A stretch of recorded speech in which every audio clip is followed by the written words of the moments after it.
Hello, everybody, and welcome to Scanner Monkey TV. This week we have Mike Acerra, the founder of Lux Blox, who's going to share with us his brand building story. I met him originally at a conference, and he's just a really interesting guy. And in our Amazon world, Mike, we tend to, people tend to start being sellers first, and then they come up with a brand. And a lot of times they go abroad to get it made. And so I love your story because it's so creative, but you've also done a really good job with like marketing and fulfillment and making the business end of it happen. And you chose to, there's some sort of scratchy noise in the background when I talk. I don't know if that's me or Mike. Let me see. I'm going to mute you for a second. Did the scratchy noise go away? Or is it me? Okay, I just muted Mike for just a second. All right, it's Mike's, yeah. Mike, I got you unmuted. I think it's because you have an ambient mic.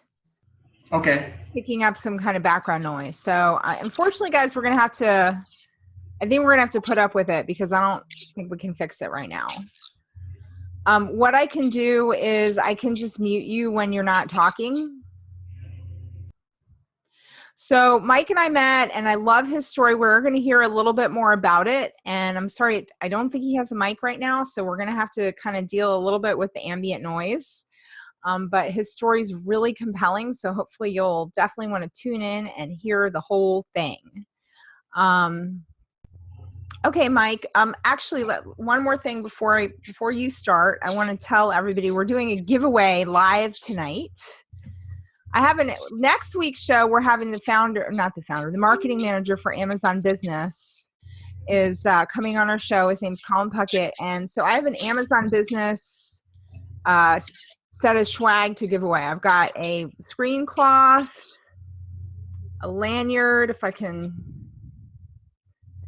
I've got a notebook, a pen, and this is a slightly different division of Amazon, but Pay with Amazon t-shirt. So we've got that to give away to some lucky audience member tonight. So you got to pay attention. We'll ask a question at the end to see if you won, to help us get ready for next week's show. Okay, we got a few more audience members, which is great. Thank you, everybody, for tuning in. Karen's already guessing numbers. We sometimes do a random number quiz for our prize. Okay, so Mike, thank you so much for being on the show. And I have your images queued up, so just let me know when you want me to show those. But why don't you tell us a little bit about well, first of all, show us a few so everybody can see them, because I've seen them before, but they're super cool. Okay, so these are Lux Blox. Now they're just square-looking blocks, but they can make any shape because they snap together. I'll give you an example. Here's a sheet of blocks. Okay, here's one block. So they're all the same. They're different colors, but they're all the same exact block. They're just different. Yeah. Yeah, I'll explain. So here's a block. Here's two blocks, right? And they go together like this. They connect together. They make a little snapping sound, and they hinge, right? And when you put a lot of them together, they'll make a sheet. But the sheet is squishy, right? It moves. It acts like sheet metal or clay. It actually moves around. But the minute you fold the sheet, like in origami, it has structure. Like sheet metal in an airplane wing, the metal is very light, and the wing is very light because they fold the metal so it holds the fold, and you get a very strong structure. So the vernacular is different than Lego, which is stacking, which is probably 7,000-year-old technology, stacking stones and bricks. This is fabricating. So you get a huge amount of performance out of these blocks because they're actually incorporating the principles that are found in nature. So these little individual blocks are like little atoms, and they'll make really organic looking crazy forms and motions that kids and adults are not used to seeing. That's Lux. They're super cool. Yeah. So tell us how did you conceive of the idea of the block itself? Well, it took a really long time, and before it was even a toy, it was an obsession of mine when I was in college. I was an art major, and I was a big fan of Buckminster Fuller. Oh, yeah.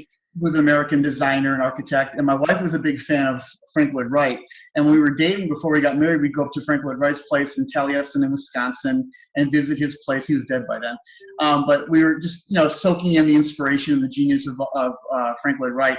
But we found out before we even had kids that Bucky Fuller, Frank Lloyd Wright, Albert Einstein all credited Froebel, who was the inventor of kindergarten, with some of their most foundational experiences. In these Froebel kindergartens, Froebel was a 19th century fellow, early 19th century, and he invented kindergarten. He was a friend of Maria Montessori, but he was a geologist. He studied minerals, and he was very advanced in his science.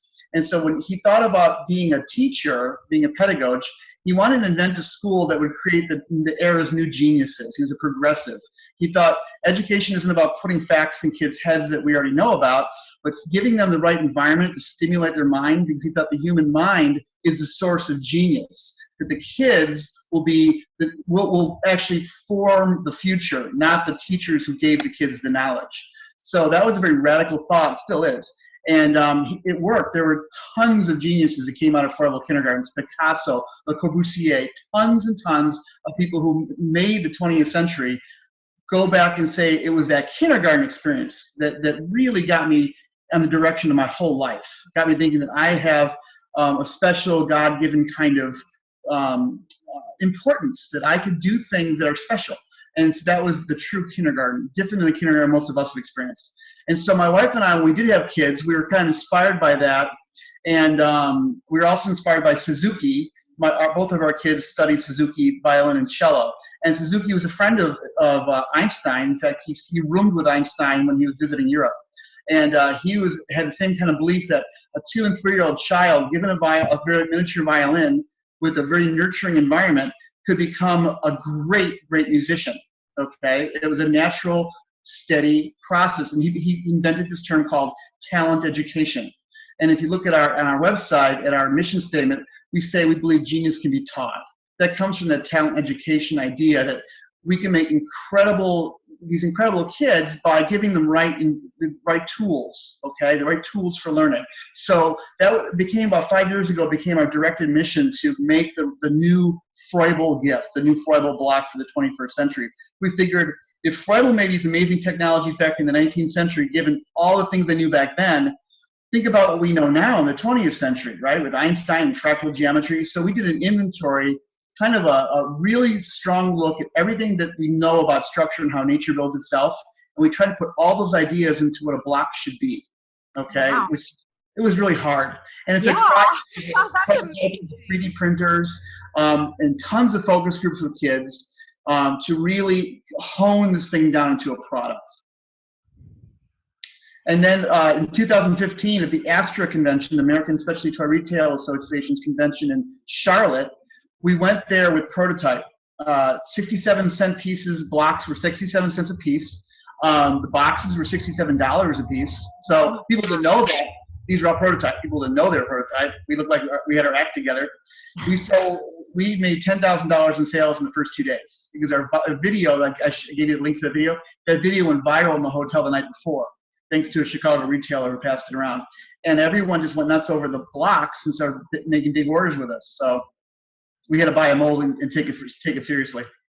So now so after the show, you then so you took prototypes, which did you print on a 3D printer?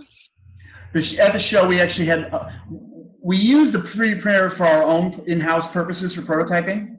But with the show, we commissioned a single cavity throwaway mold, a mold that would only be used for prototyping, the steel mold. But the mold we have now is 32 cavities, so it can make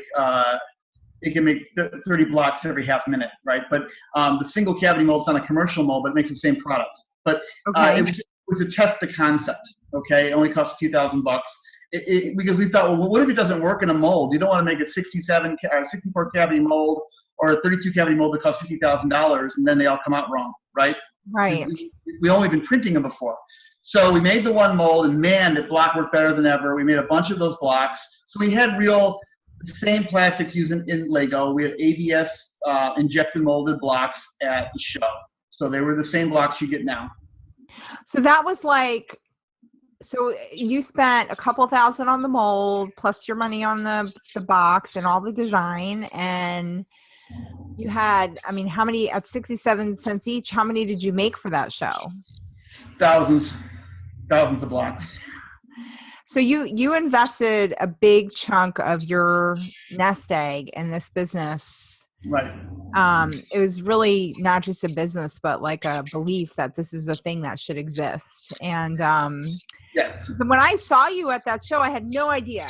I mean, I thought you were just a company. I didn't think like, oh, this is his first whatever. It was just, this is an established company. And so so you did that, and then you got your orders and that, and now you're super established in Astra, right? I mean, you're carried in how many stores? Well, if you count Barnes & Noble, it's over 800 stores. You take out Barnes & Noble, it's about 350 Astra stores, museum shops, things like that. That's in a year and a half? A year. A year. A year. We're a year old now in October. Mm-hmm. Well, it's November, so a year and a month.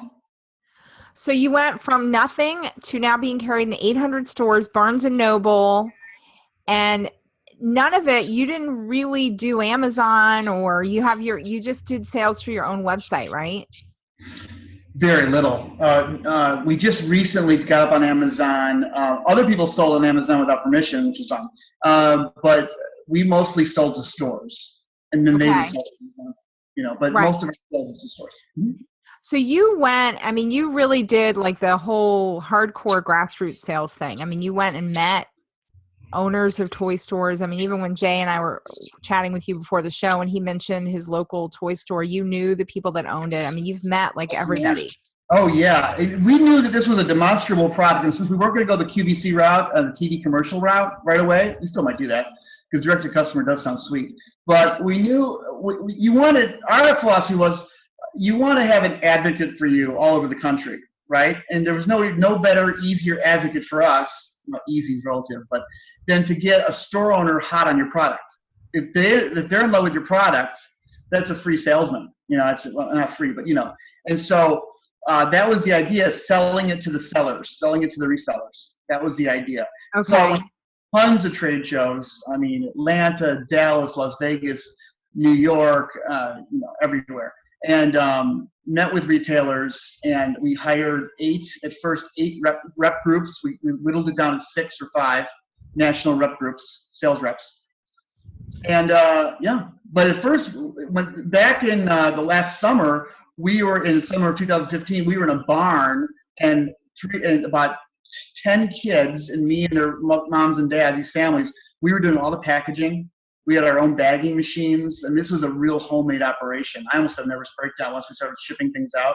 One time I was driving a pickup truckload of boxes to the UPS store on the highway, and when I got there, all the boxes were gone. They blew out the back of the truck. Yeah, and when I went back to get them, they had been stolen. And then I had to figure out what went where, because we had so many boxes we were shipping out. It was multiple truckloads. And one lady in Texas got 2 shipments. I just told her to keep the second shipment. Right. But if that's the worst I can do is give somebody too many toys, that was a good mistake. So it was crazy. And then that's when Bridgeway, we hired Bridgeway to take over our packaging and customer service after that in last October. So can you tell us a little bit about Bridgeway? You were kind of talking about that before the show. That sounds fascinating. Yeah, in the early fall, when I was about to have my nervous breakdown, I was doing everything. I was there all night, every night. I was getting unhealthy. It was not good because I was doing all the packaging, taking orders, making models. We made tons of models for stores. They'd have demonstration models. And then these people approached us through my father-in-law. He knew a neighbor who was a board member of this company called Bridgeway, which is a nonprofit in Illinois. And Bridgeway trains people with disabilities, and they're a big operation. I'll give you an example of what they do. They work for IDOT, and people on the spectrum with autism, some of them have these amazing abilities. They can look at a tag, a car tag, like a license plate, and they can say, right from a little glance, they can see it's a veteran in ARP that lives in West Virginia, just like that. They know every tag. And so they do things for the Illinois Department of Transportation, they do things for NASA. They really wanted to have their, they call them their consumers, the people with the disabilities, they really wanted them to make our product. They thought it'd be really an awesome fit to do our customer service and our packaging. And it has been. They're amazing. So they don't, now how do you get the blocks themselves made? Everything's made locally. This is a U.S.-made product. My wife and I come from Galesburg, Illinois. Galesburg, Illinois was the home of Maytag refrigeration. All the Maytag refrigerators in the country were made here in Galesburg. Carhartt jackets were made here in Galesburg. Those farmer jackets. All those factories are boarded up because of NAFTA. So we're a ghost town because of NAFTA. Sound like a politician. But so when we decided to manufacture, like there's no way we're not going to try to make it right here in the United States. When I'm at a toy show, I'm an anomaly. Most people make their stuff in China, you know.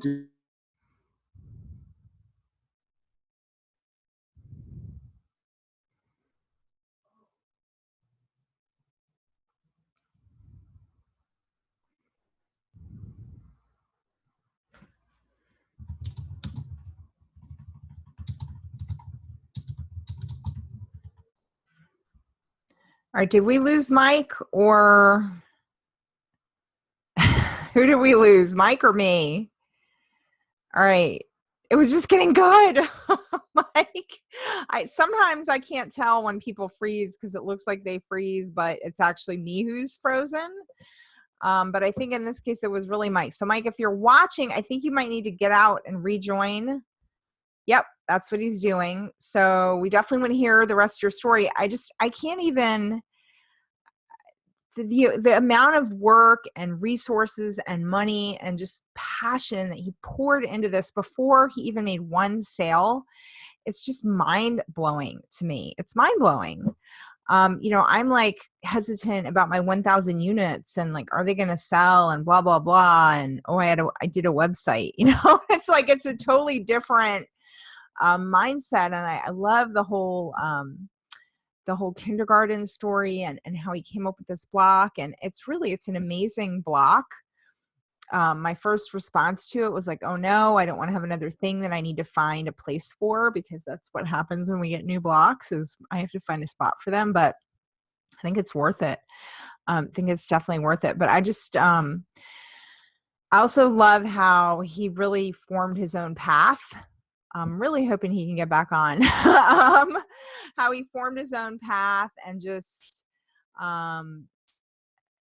didn't really like do the China route, didn't do the, hi Jay. I know you have to unmute me. I just did. Well, I just want to leave you hanging there by yourself. So thank you. His story, is his story inspirational? No, it's great. I was riveted. And it's funny because my little girl, I said in the chat room, you know, because Kara came in here to say goodnight and she saw when he was stretching that one thing, she came back in after I got off camera and she's like, Daddy, would the squirrel's legs move? Because, you know, she loves squirrels. So she wants to make a little squirrel out of those Lux Blox. And I was like, I bet we could do that. Yeah. And so that's what she wants for Christmas now, along with the BB-8 robot. But I have a feeling there's that is now his toy has made her Christmas lift. He already sold. He already sold it. And that's the thing. Like when you see him demonstrate it, I can see why they went the brick and mortar route first, because it is so, you know, we're also like, oh, Lego, Mega Blocks, kind of oriented that you kind of need to see it and hear about it and understand it to really be excited about it. And I love how his video, he said his first trade show he went to, which I went to. I had no idea it was his first trade show. That was the Astra trade show, right? That was the Astra one last summer in Charlotte. And that it went, there was a video of his product that went viral within the show. I mean, like, that's such a cool idea for those of us who are brand developers, to have your video go viral, just not even worried about the whole world of the internet, but just within your little tight circle at the trade show to try to drum up orders. And, you know, I don't know if he did anything to make that happen or if it was just divine providence or whatever, but really interesting. It sounds like he didn't have much to do with that. He was making it seem like somebody else had done it for him. So just, I don't know how much of that was modesty though, because he's a pretty humble guy. Yeah. I love how he's like, yeah, we just wanted to create a block that just emulated nature. And so we did. It's like, what? You did? Yeah, I was fiddling around with a website as well and looking at the, like, if you look at the About Us, he talks about the influences and who inspires him and all that. So I mean, it's not just creating a simple toy. It's like using nature and architecture and all these things and combining it together. So I'm looking for him in the participant in the chat room, and I don't see his name on here. We need to PM him maybe and tell him how to log back in. I did. Or would you like me to call him? Do you have a phone number? I can't find my telephone. I lost it today. Uh-oh. If I can find his phone number. Or if you can PM him on Facebook. And I did PM him on Facebook. He may have to reboot. I don't know if he's rebooting. Reboot the computer.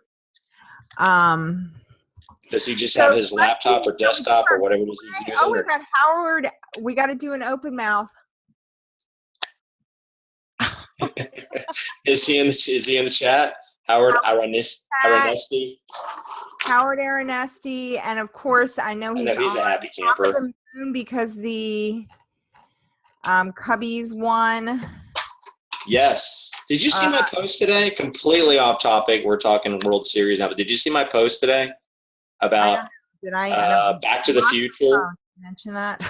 What? Back to the Future Part 3 had like the Cubs winning the World Series.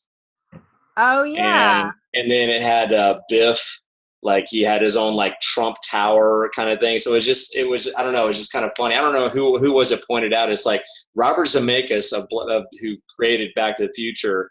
He was a prophet because he predicted the Cubbies winning the World Series after, what is it, 108 years? Is it, or 103 years? Yeah, I can't remember. I know it's over 100 years. So it was really cool to witness that last night. But then also, you can kind of draw some correlations between Biff Tannen and Trump. Sorry if there's any Trump supporters, but he is a bit of a caricature. So I'm definitely not going to talk politics on this show, but it was just kind of funny to me. But yeah, a lot of happy fans. Joy Williams, Howard, Rich, people from Ecom Chicago, like most of them. Yeah. All right, Jay, I am PMing you his phone number right now. Can you call him? Okay. Because I don't know what it is. So okay, I'm going to mute myself here. Okay, mute yourself. Mute thyself. And he did. So let's see. Okay, so we have our giveaway. I mentioned at the beginning of the show. It's kind of big. It's a 2X Pay with Amazon shirt. It has been worn once and washed once. This is a brand new Amazon business. Oh, we got him back. Mike, are you there?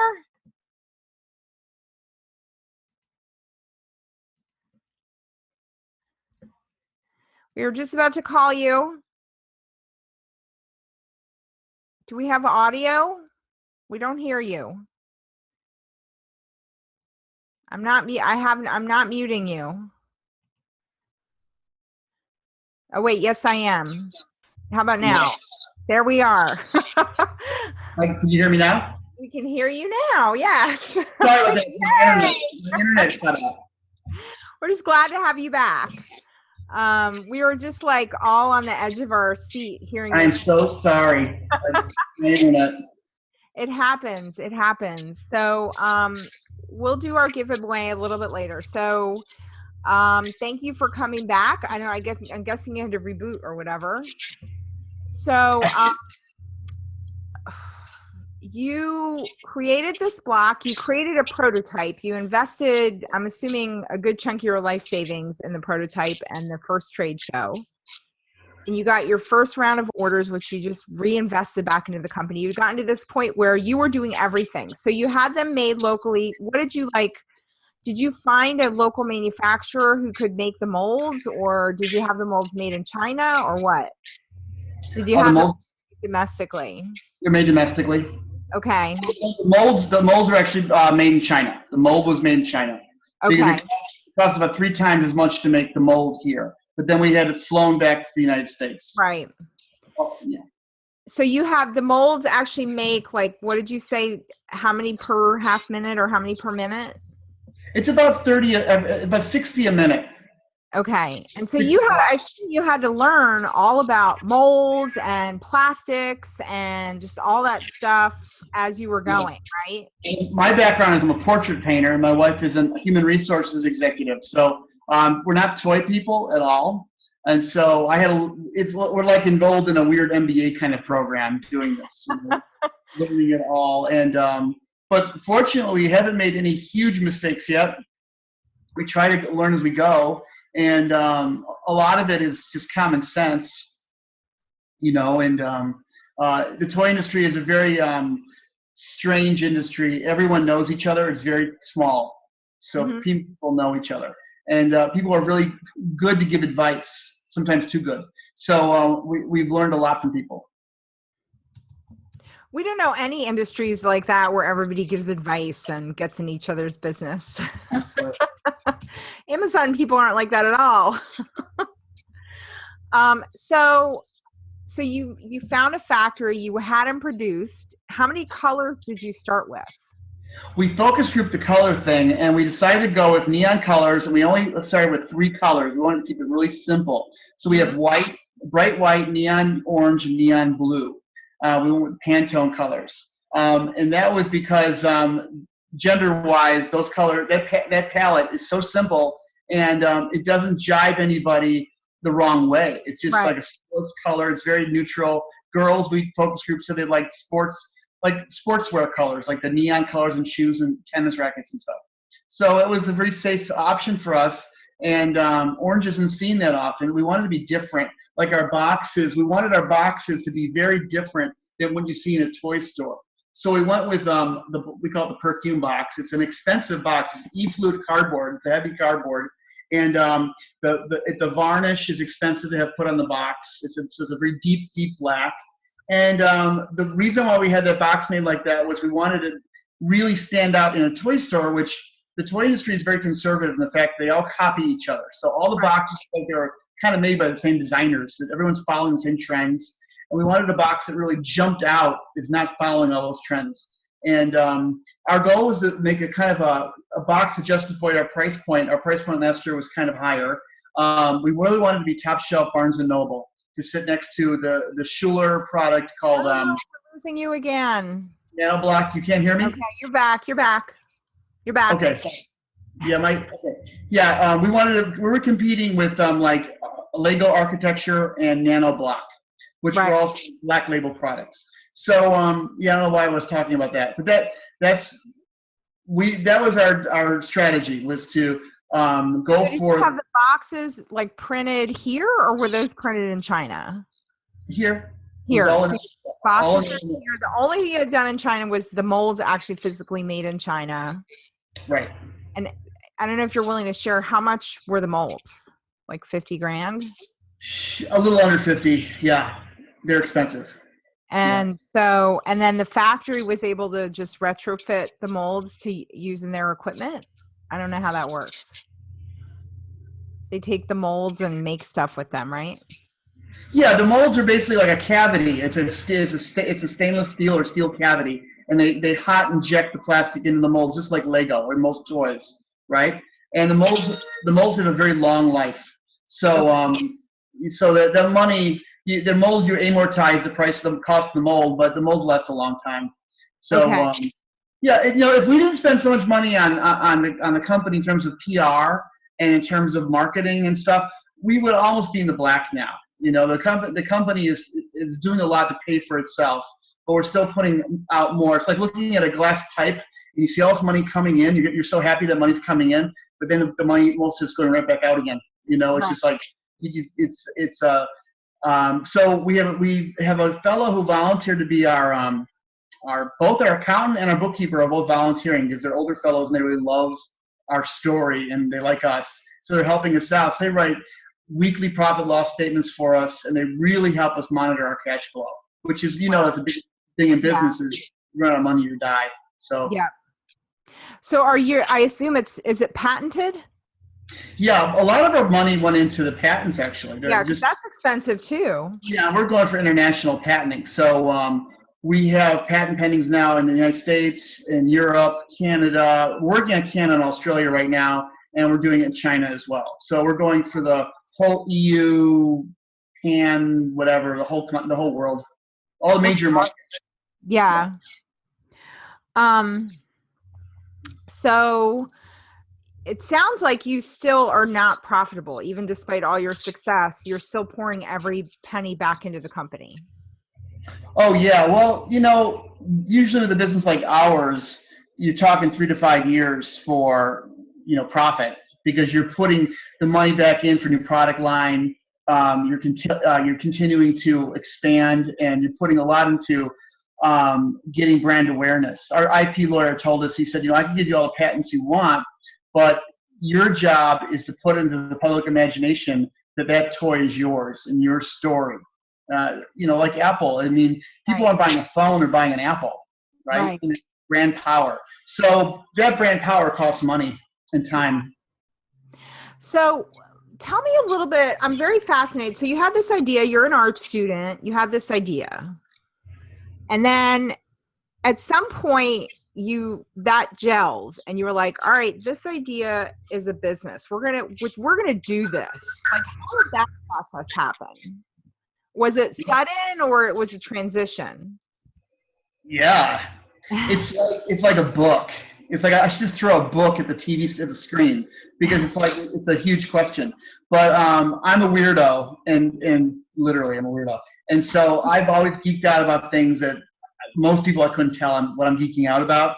But I lived in a hut in the woods in Maine after college, and I studied pine cones. I was a drawer, and I loved Leonardo da Vinci. So I would draw pine cones, and I dissect animals, and I go to libraries and get big, thick books that nobody reads. And I was a big fan of Darcy Wentworth Thompson, who was a naturalist in the 19th century.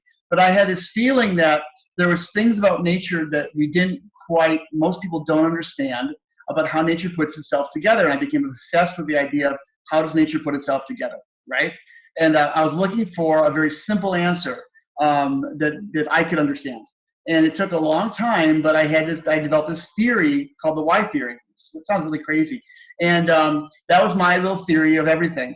And about 5 years ago, and then I had always doodled different ideas. But a friend of mine who was also an inventor had another invention. He wanted me to help not make his invention more marketable.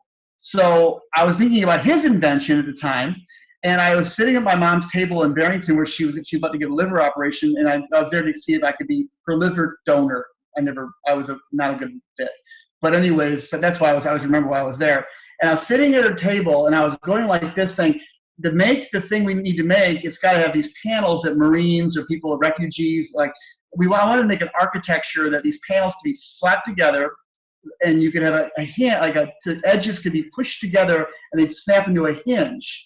But I wanted to make it so there'd be no other moving parts, just the two pieces, you'd push them together and they make a hinge. And I was looking at my fingers like, well, how do you do that? How do you make the two things join? And I had a eureka moment. And I wrote it down. I was like, oh my gosh, I just came up with an invention. I got so excited. I called my wife. I said, I think I just invented something. So that invention of the hinge was actually thought of for like another project. But within a year, my wife and I were like, we can make this into a toy.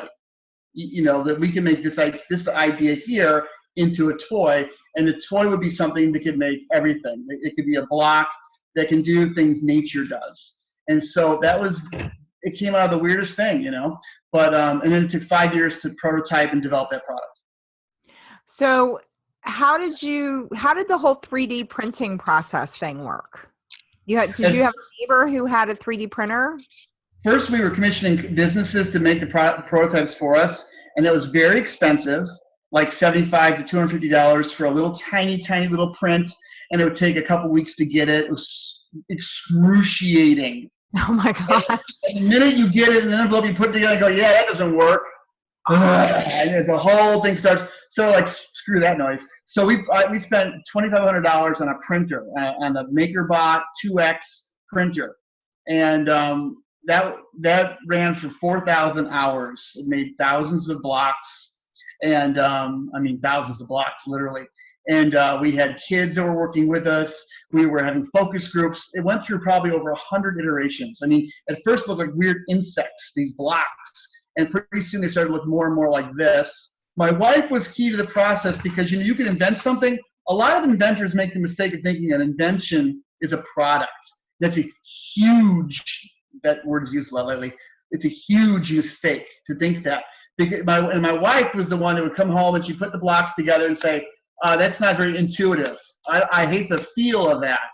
And that kind of feedback was really obnoxious to me. I hated it. But that's what an inventor needs, is to have a real person like your wife and kids. So my wife was crucial to that. It was called the Heather test. She'd come home from work. She financed this whole operation. Heather has been our shark. She's the CEO of the company, and it's all her money has been going into this company for the most part. And all my time, all her money. So then we'd have kids, focus groups of kids. And a lot of times they were the stranger kids, the kids we didn't know, who would come there and there'd be that Lego kid in the corner. And he'd want to put the blocks together like this, face to face, like a stack them like bricks. I'd be like, and I wanted to strangle him, like, and I wanted to tell him what to do, but it's a focus group, so you can't do that, right? You just take notes and cry. And I realized I love that. Focus groups, you just take notes and cry. That's a good focus group. That's what you're doing. That hole in the middle, that came about because of that kid. We invented this hole. We call it the star hole. And that hole, we did was, we don't want to be like Lego. We didn't want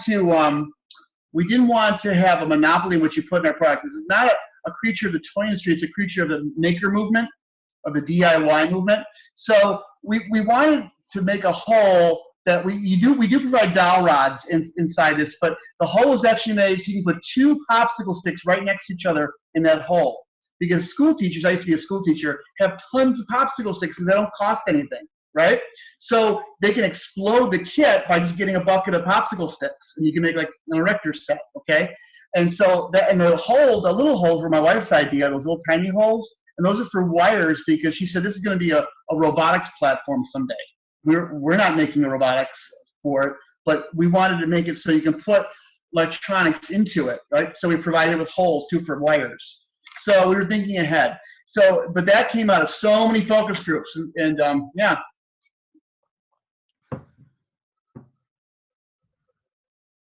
What? That's it. That's it? Yeah. Yeah. And so the focus groups, you just kept tweaking until you came up with the final design, and then you had your prototype mold made. Right. And we had lots of shapes. We said, let's just put the square. Let's have the Chinese that were doing our mold. Let's have them make just a square to start out with. And they made a bunch of squares for us, and they air mailed them back to us. We had hundreds of squares, and we started snapping them together. And here's the beautiful thing about a square. And we knew this, but we didn't know this. But the square is like nature's great shape because a square you can snap into a prism, right? Yeah. So the square on the edges will imitate other polygons. Our triangle block does exactly what that does, but we don't have to make a triangle block. And our pentagon block, if you put 5 together, you can make, a pentagon. Remember what a pentagon is? The 5-sided. Yeah. Oh yeah, I know what a pentagon is. Good. So some people. So ours, you can take the blocks and they'll make different shapes. Okay. So it'll essentially will make a pentagon, and because that little square block, you will make nature. This is like a virus shell, okay? So that little square block will make, because it makes prisms, it can make essentially those shapes, and it'll make everything. So we inadvertently discovered a little atom shape. And the little triangles won't do that. It's the squares do it because they make the prisms, okay? So we're like, let's just launch it with the squares. We don't have to make the pentagons and the triangles right now because the squares are unbelievable, right? And there's something beautiful about it. The game of construction, if you only have the square, what can you do? It makes the brain think, it gives parameters to the problem. And so it's been a great little block. And we'll probably release new blocks in 2018, but the square is unbelievable. It just won't quit, And that's why we don't put instructions in the box, because what this block does is it's a rule generator. It generates rules. So when you start putting things together, it'll force you to what I brought this really cool thing. Check this out. This is made by accident. Run an interview, Mike. He's so inspirational. This is an accident, okay? It's typical of Lux. You start putting these things together, and it'll make a weird creature, right? I don't know what this is, but that's what happens when you build with Lux, because you'll find a little rule, and like, oh, I'll just keep doing that, right? And then it's like, they don't want to go into a hexagon. They don't want to keep repeating itself into a lattice. And that's what nature does, right? It's like it'll either be a cell that makes a mushroom, or it'll be a cell that makes, I don't know, coral. But the instructions are just a little tweak on their instruction. You have a different creature, right? But everything's made of the same stuff. And Lux does that. So you can play with Lego until you die, and you're never going to make these kinds of things because rectilinear bricks just don't do this, okay? And that's the great thing about Lux. It's really awesome. So my mom's an artist. I was raised by an artist, and I know that artists a lot of times have ideas, but they don't have the business follow through. So one of the things I think is so impressive about the team of you and your wife is that you guys took this concept and you did the packaging, the marketing, the molds, the shows, the promotion, the PR, all of it. Can you talk a little bit about, has that been really hard for you? Do you like it? Like, how has that been? I'm sorry, that's my dog in the background. You can hear her scratching. You didn't add the part where we're still married. And you're still, and your wife has financed this whole thing with her job job. Right. Talk about faith in you and in your dream. I mean, that's a beautiful thing. So, how did you sort of take this concept, this dream, and really dig within to make it into a reality? Well, everything is, I think that the core skill in life that all kids should learn, that translates into every single solitary profession, hopefully, is salesmanship. I think a good teacher is selling a subject to the class. A good preacher is selling Jesus to his congregation, right? You're always selling something. Our politicians are selling themselves and a vision, right? And that salesmanship even goes into a marriage, right? You're selling your spouse on why you really should buy this sweater or whatever, right? Whatever it is, you're always trying to persuade people. And so my wife and I, it was a kind of a dance of just pushing back and forth and convincing her or her convincing me to do it a certain way. And there were a few fights along the way, I have to admit. I mean, there were. But you try to hang on, and it's a crazy ride. And you get verification and vindication from every time we go to a show now, we see kids go nuts over our blocks, and these kids are strangers. They've got no dog in the fight. They don't care what we think, and their parents say, do you want to go get a hot dog? Do you want to go get pizza? Do you want to go see the movie now? Like, no, I want to play it for the Lux. Right. That makes everything worthwhile for us when that happens. So things like that kind of make all the bad stuff go away, and there hasn't been very much bad stuff at all. But yeah, I think salesmanship. I think selling it to your wife, selling it to you, selling it to your friends and family. It's all been salesmanship. So that is, I think, an essential part of success is being willing. And a lot of people think selling is like pushing something that people don't want, but it's really just explaining like the dream and the passion and communicating that to people, and then they just want to buy it. And that is, I think, and that I know that's like what my mom was missing, was even the desire to develop that, because it is an innate thing, but it's also a skill that you hone over time. Right. She just never wanted to do that. She just wanted to go in her corner and never talk to anyone and create. And you can do that, but then you're never selling it. You're never creating this thing that then you get to have all these kids be involved in and reach all these different people. So what would you say has been like the most challenging business skill? Like the most, like the hard, like businessy kind of less fun part of this process? What's been the hardest thing for you to learn? Oh, that's a good question. I think in terms of sales, I think that I see people who are really good at it. And like maybe your mom, I'm thinking of your mom now. I think that the idea of being a closer that's like that could be the fringy, obnoxious end of sales. I'm a Gemini, kind of like the nice pushover kind of guy. I'm like, it's okay, you don't have to buy it, it's cool.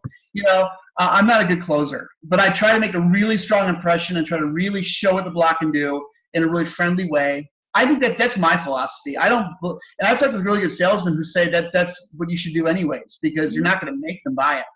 Right.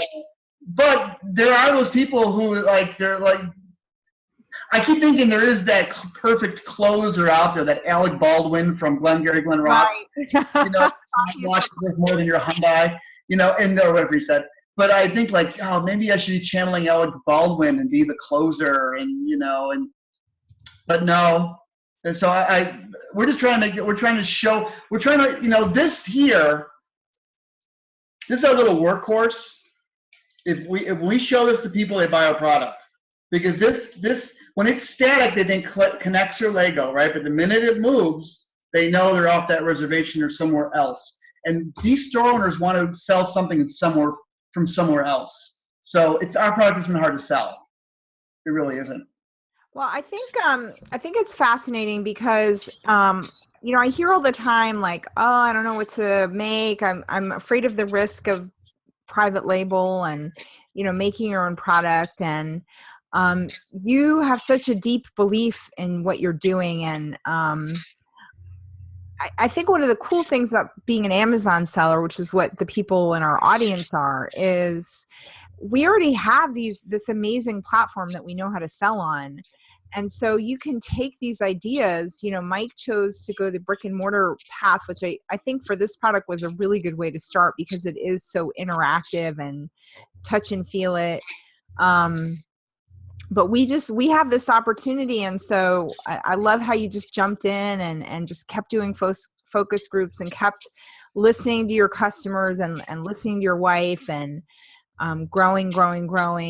There's a tendency in our community to be very secretive. And I know that happens with inventors too.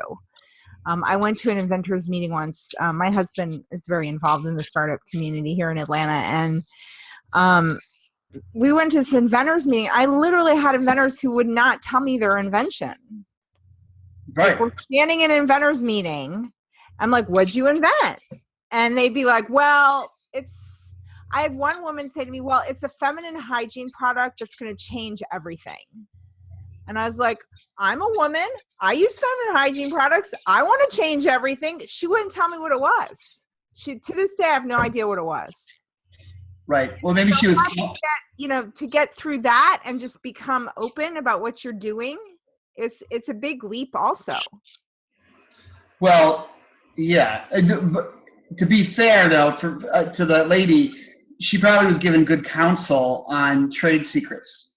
So, I mean, if she wasn't patent protected yet, yeah, she had to keep her mouth shut.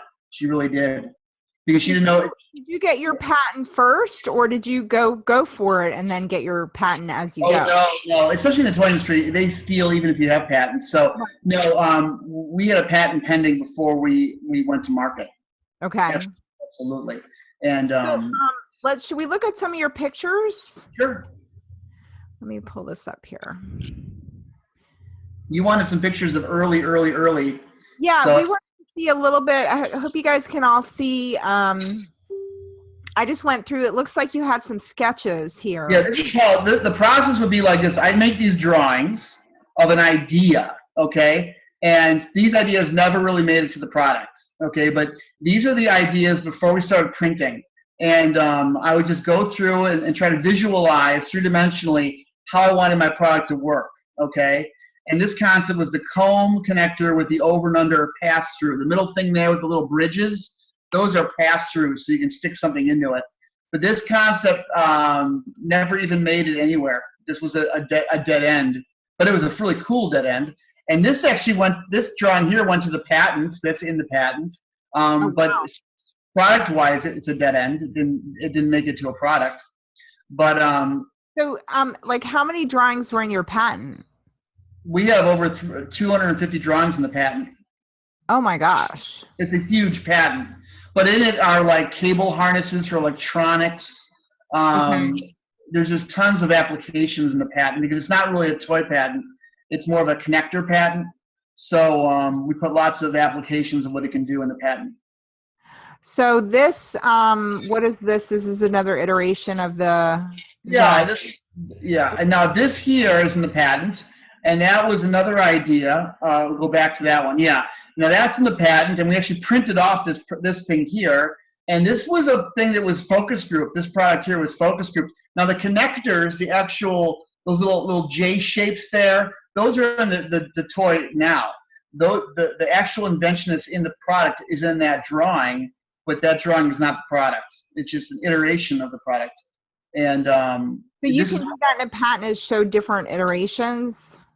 Yeah, well, we patented this too. It's all part of the patent. These are different iterations of the thing. These are all made by a 15-year-old German boy who lived across the street from us, who did all my drafting for me. Was that an AutoCAD? AutoCAD, yes it is. And then what? Now this looks like the final product here. That is the final product with a little bit of Adobe jazz on it, but that's the final product. Is this for your? Was this in your patent too, or is this just a drawing? That image was in the patent, but then I put it in AutoCAD and just had a little bit of fun in AutoCAD with it. All right, so then now I've got, let's see here, I've got this drawing. Was this another iteration of it?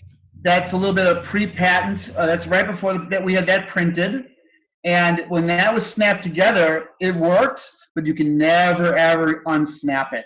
That thing held. It was a lock, but it proved the concept. When you're patenting something, you're trying to prove a concept. You're trying to prove an idea when you're trying to invent something. So we were trying to prove the idea. That's in the patent.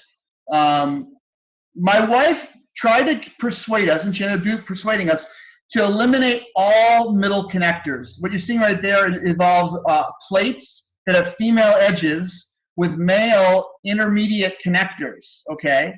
And my wife hated that. She's like, it's got to be one block that fits into another block. And so we ended up with what we call a hermaphroditic connector. Every connector has a male and female element. Okay. This is one of the early drawings that didn't make it into the patent. All right. We couldn't do this because the manufacturers cannot make this product. It was too complicated. But again, lots of drawings, lots of different iterations. So like how much time, just how long of drawings and iterations before you got to the final block? Almost 4 years. 4 years. Mm-hmm. Okay. Yeah. And during that time you got the patent and... Well, during the process when we came down to the connector, that's when this is all trade secret time. This is all during the trade secret time. So we weren't talking to anybody. We weren't telling people. We were keeping it off the internet. It was all banned. We had people sign non-disclosure agreements. If I went to a party like your party, I wouldn't tell you what I was working on. I was just, or at least I wouldn't show you drawings or have you sign a non-disclosure agreement, okay? So this girl here is standing next to an Eiffel Tower that was built last year. That tower is now in Dallas, in the Dallas showroom. Not Dallas, Las Vegas. Okay. So, yeah. Are you in do you have your own showroom or are you in another, the rep group showroom, sales showroom. So they represent a certain line of toys. That's where I went to the bathroom in Maine when I lived in the hut. That was the bathroom hut. It's called a yurt. Separate hut? How long did you live in we just went to Walden this summer. I read Thoreau when I was living in the yurts. That's a yurt. That's called the out yurt. That's where we went to the bathroom. If you scroll up, you'll see the yurt I lived in. But yeah, so that was my neighbor yurt. That was an abandoned yurt. But that's a typical yurt. So they're made out of wood. That's a yurt that collapsed. Nobody was in it when it collapsed. And but those yurts were. Interesting is you can almost see a similarity between the. Yeah, I was very inspired design-wise by those yurts, absolutely. And the whole thing that held those yurts together was that steel cable that squeezed them together. So that yurt right there is being held together by a steel cable around the girth. If you pull the cable, the whole thing would collapse. Wow. So is this you? That's me pumping water. Oh my gosh. Yeah. That's not the life for me, but good for you. And then here we have. And that's our block. That's your white block, and then Yeah. you have the whole scene. And then who is this? That's me back in Chicago in 1991 when I was this is when I got back from Maine and I was really on fire. I rented out an industrial space along the Chicago River. It was an old paint factory, and I just started building these corrugated structures, just experimenting with structure. And that was me building these geodesic domes. And yeah, but that was 1991. Okay. And that's 2000. That little girl is 2016. Yeah. So I stick to something, it's been for 20 years or more. It's been a kind of obsession. So how did you eat in the meantime when you were obsessing about geodesic domes and shapes, and did you? Well, I always did something. In Chicago, I had a job. I worked at Oprah Winfrey's studio, and as a set painter, and I'd go there and I'd help. I'd do the drawings, and then I'd help paint the sets at the Harpo Studios. I did portraits. I managed a bar in Chicago. I did all kinds of jobs, and then when I met my wife, she convinced me to go into school teaching to have a steady job. So I worked in the Chicago schools for about 3 or 4 years. So I was a school teacher. So I was every time I wasn't working, I was either hanging out with my wife or drawing, or both. I was always doodling and making models. Okay.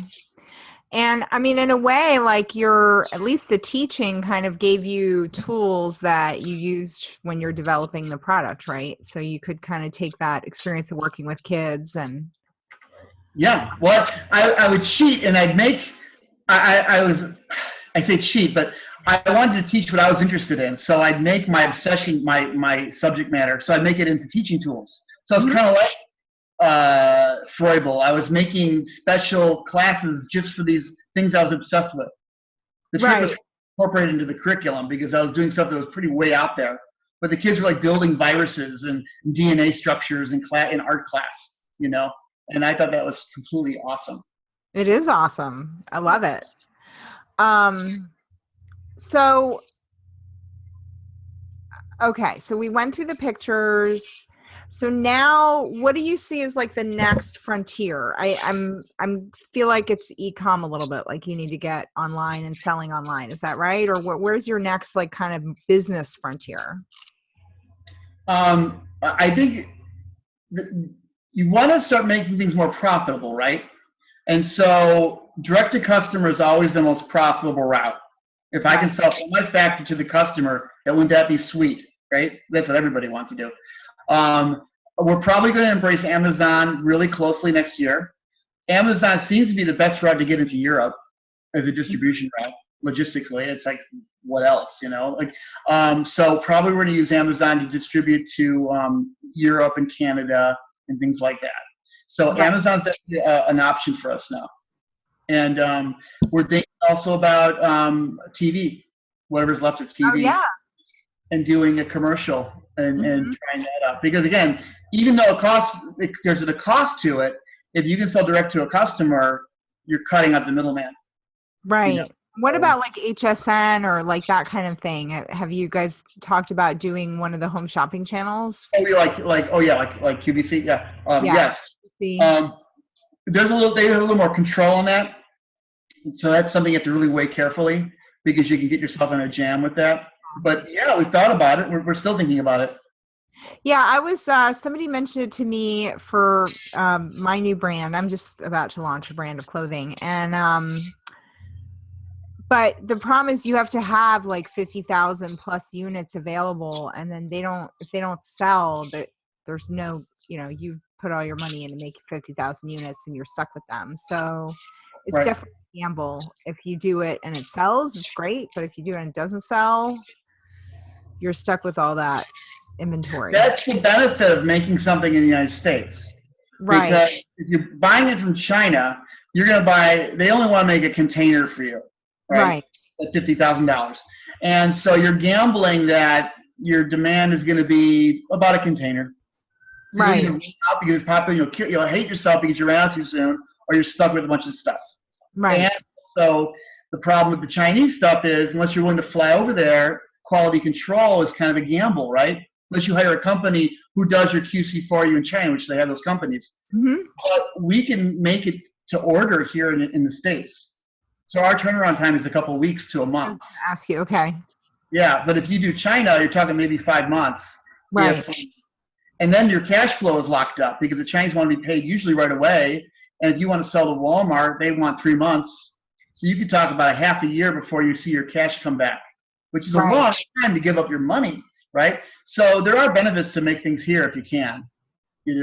But tell us a little bit about how you've located a manufacturer. Did you find somebody who's already doing toys and you just gave them your mold, or did you how did you create that? No, the molder that does our blocks makes parts for like Motorola and Mitsubishi, or Mitsubishi, like car parts mostly, the plastic. And the box company usually makes mostly things for like power tools. And our Bridgeway doesn't do toys at all. The little pegs that go into our block, these little dowel rods. I googled Illinois dowel rod, and the Chicago Dowel Company came up. I couldn't believe it.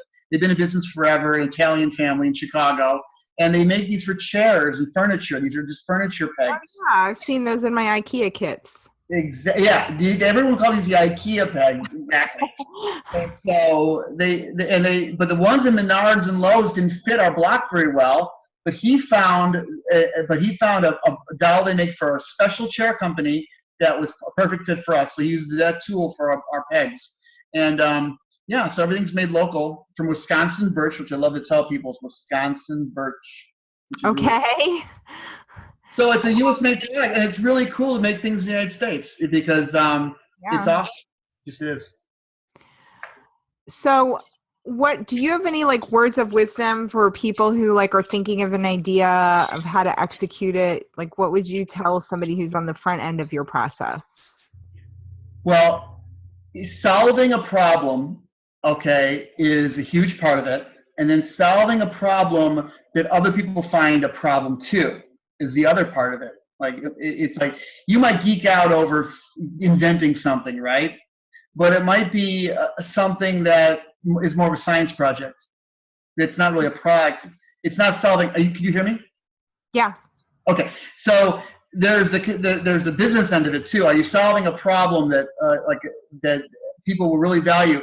We saw early on that bricklaying is, if it's not patently obvious, it's really passé. I mean, everything we use, we fly, we go to the moon, we take any kind of transportation, most kinds of buildings, nobody lays bricks anymore, unless it's a facade and it's not really doing anything except looking pretty. But our leading toy manufacturer that makes construction technology for children has them laying bricks. And I find that, as an artist, highly offensive because the human mind could do so much more. And what Lego does is, and God bless them, I was a Lego kid, they take anything in nature, anything in technology, anything that was made by human or by nature, and they laser beam cut it into little rectilinear bricks, and they reconceive it as a thing made out of bricks, right? Which sounds kind of monstrous in a sense because, but they do that.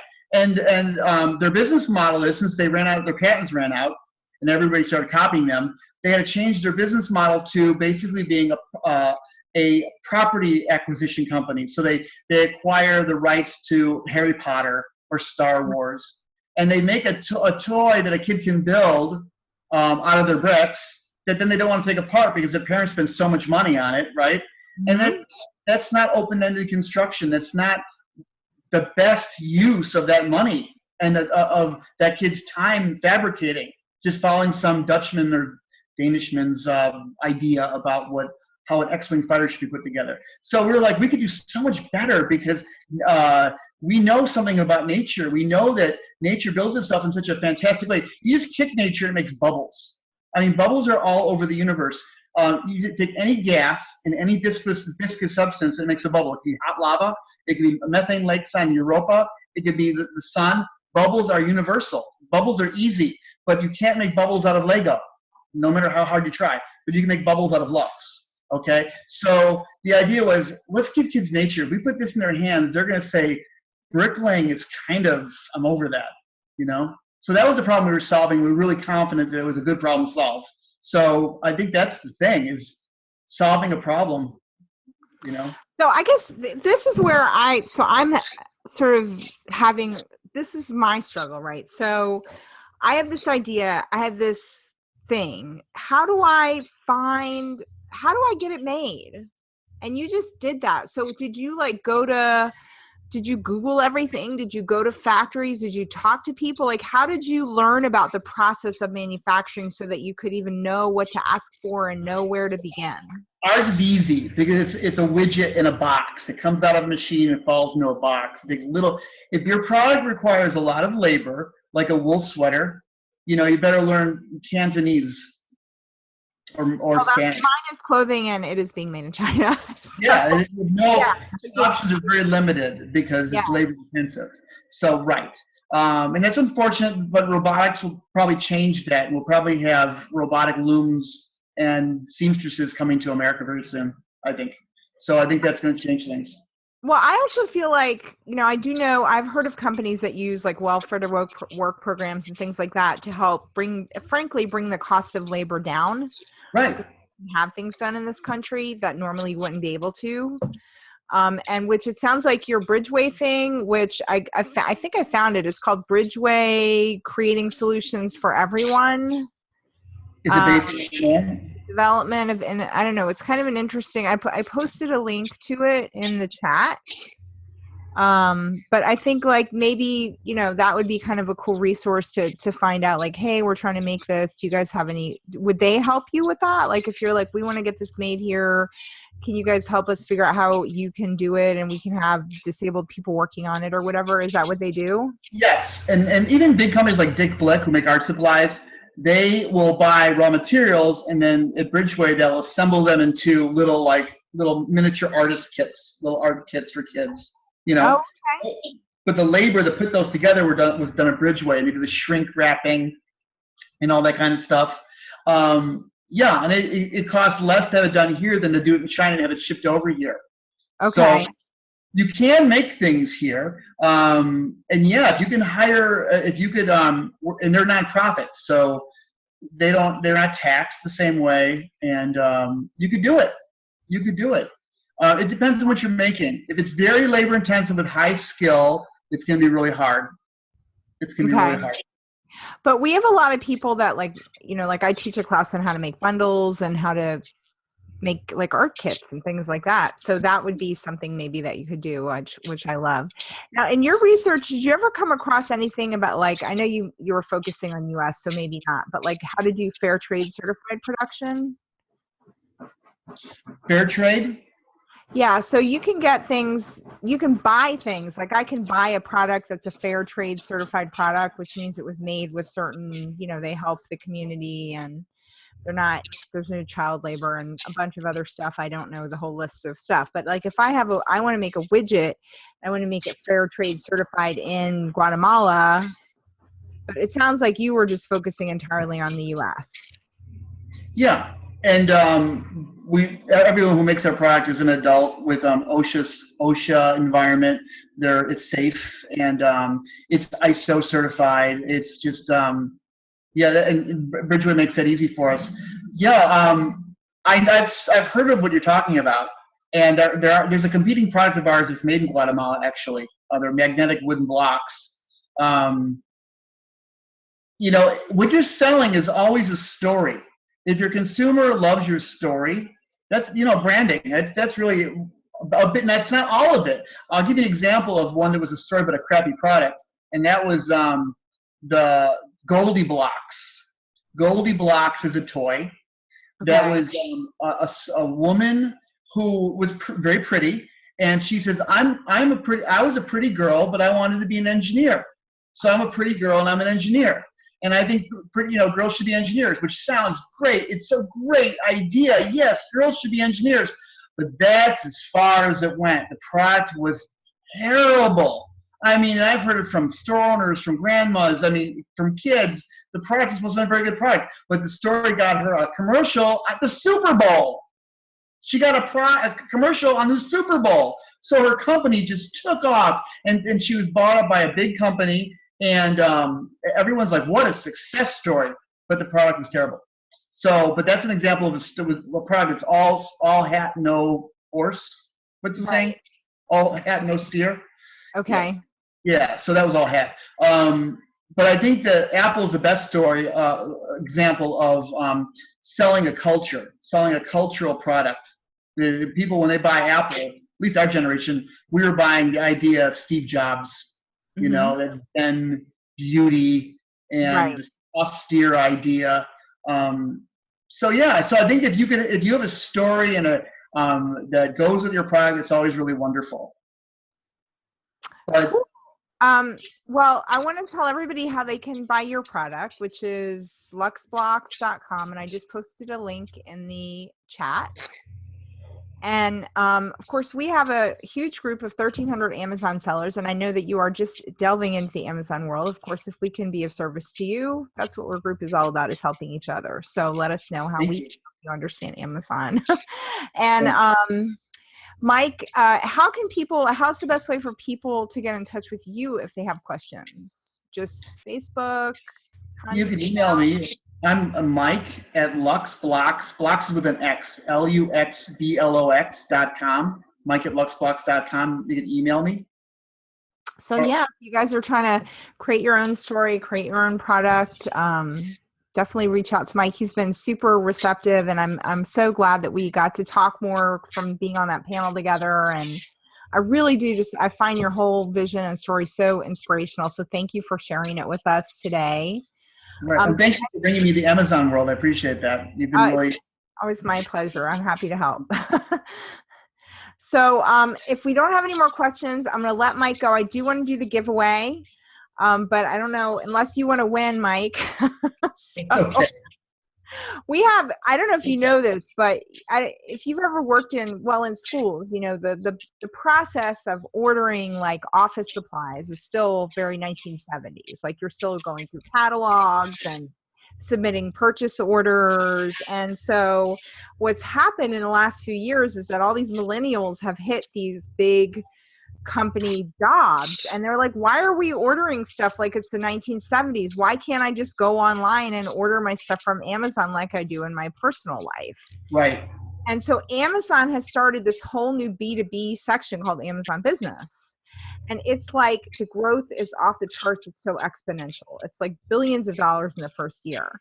And it's just it's in the nascent edition. So you can, as a business yourself, you can actually set up an Amazon business account. You're supposed to have a business license, and then you have access to things like purchase orders. You can pay by different ways. You can have different people in your company have accounts under the same like umbrella.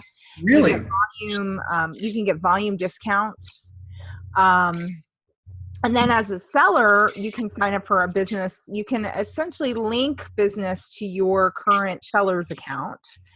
And then you can offer volume pricing. And so it's actually recommended. It doesn't cost any extra. So like as a third party seller, it might not be a bad idea, because theoretically like a company could buy like 100 boxes of Lux Blox to give out at Christmas time to all their employees, right, as Christmas presents. And then you can actually build in your discounts. And so you can say, you know, if they buy 10 boxes, they get this % off. If they buy 50 boxes, they get this % off. And then the other thing you can do as a business owner, so when you sell on regular Amazon, the identity of the seller they don't want the customer knowing that we exist, right? They want the customer thinking they're just buying everything from Amazon. Right. But in Amazon Business, it's different, because companies are very used to buying from different vendors, and they need to do things like buy from veteran-owned businesses, women-owned businesses. And so you can actually get credentialed, and Amazon will verify those credentials. And then as a business buyer, you can say like, oh yeah, I need to buy from a minority owned business, or you can get certified as let me get the letters right, LGBT business. So and like they even did a promotion for National Women's Day or International Women's Day with women-owned businesses. And so it's really an opportunity to kind of get in on the ground floor of this new part of Amazon. And next week we're having the senior marketing manager from Amazon Business on the show. Cool. In honor of that, we're doing the giveaway. So actually, I'm going to ask a question from the show. What state did Mike live in where he first really started to delve into the study of nature?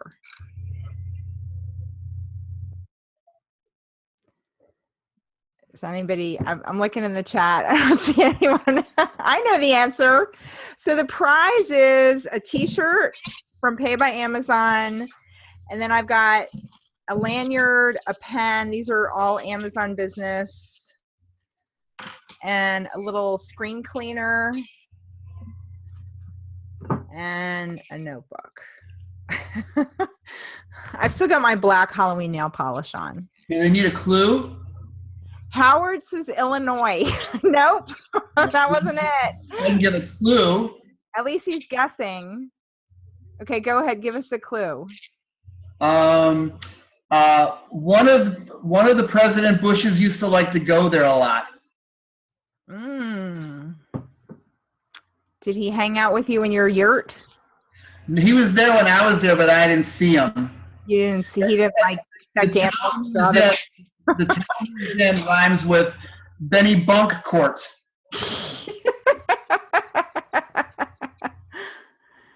All right, Howard got it. Woo! Howard Aronesti. He is actually, you guys, now you live in, are you in Michigan? Where are you live? Who? Where? I'm in Illinois. Illinois. Okay, so Huh? the Midwest is all one big blob to me, my brain. Howard's in Illinois also. Howard is a huge Cubs fan, so this has been a good week for him. And so now he can win his Amazon Business care kit, courtesy of Amazon Business. I got all this swag when I was at the Retail Global Conference, and so I'm happy to pass it on to you, Howard. So Howard, you were at Retail Global. You probably have all this stuff. Do you want it? Anyway, Mike, thank you so much for being on our show. You're welcome. Thank you. And, please, as you delve into Amazon, always feel free to reach out to me, and if I can help in any way, I'll be happy to. So, I will. Thank you. I'm going to take Mike off, and then I will be on for just like another minute. Okay. All right. So thank you, Mike. Isn't he amazing? I love his story, and I just love his passion and commitment. And it's so easy to get caught up in this world of like, oh, I'm, making my own garlic press, which I think is fine. But I just find, if you can find something you're passionate about and you can also sell and make money from it and you can make the world a better place, it's like a win-win-win-win-win. So I love that. Okay, Howard, do you want the prize or do you have all this stuff from when you were at Retail Global? I'm not hearing from Howard. He's still recovering from the Cubs game. I'll have it. Okay, he wants to have the prize. All right. Oh, he has it. All right, so he's already got it. So let me see if I can come up with another question from the show. Name one of the great thinkers who inspired Lux Blox.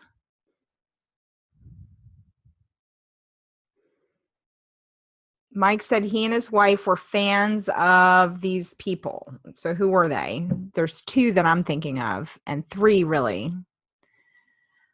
Architects. We got that. Are these questions too hard? Are you guys sleepy? I was raised by an artist, and she used to date an architect, so I was raised with all these names being tossed around, but maybe that's not the case for everyone. So maybe these questions are too hard. I don't know. I was thinking Buckminster Fuller and Frank Lloyd Wright, but nobody got those. So, all right, let's see. Pick a number between. Hold on, I got to go to my. Okay, I'm gonna write down a number. I'm gonna write it down in the notebook. Oh, I better not. I don't want to mess up the notebook. Here, I'll write it down on this authentic piece of junk mail. All right, pick a number between 1 and 10. 1 and 10. Karina says 8, 7. Oh, we've got Howard, you said you don't want the prize. Stop entering. All right, I'm going to count to 10 and then we'll be done. 1, 2. Okay, we have got the closest person is Paul. The winning number was 6 and Paul got a 5. He's the closest to it without going over it. So Paul, you won the prize pack. Woohoo! Please PM me your address and I will get this in the mail to you tomorrow. Paul Dean is the winner. Okay, so thank you guys so much for tuning in live. I greatly appreciate it. And we'll see everybody in Scanner Monkey. Next week, we've got Amazon Business. We have a great couple of shows coming up. We've got Eddie Levine the week after that. And then we take a break for Thanksgiving. And then the week after that, we have Peter Kearns, former Amazon executive. So keep the conversations alive in the group. I think everybody here is a member, but just in case you're not, please go. And actually, I just worked on the website in the last few days, so you can go anyway and check out my hard work. In fact, there's pictures on the website of Karen, Howard. I don't know about the other people. Anyone who was at one of the recent conferences, there's pictures of you up there. So please join our group. It's $20 a month. We connect with each other. We network. We have incredible discounts. We do this weekly show, which you can watch all our replays if you're a member, and so much more. Over 1,300 incredible sellers make up our tribe, and we all just basically help each other. So that is scannermonkey.com, and I will see you guys all next week. Thank you so much.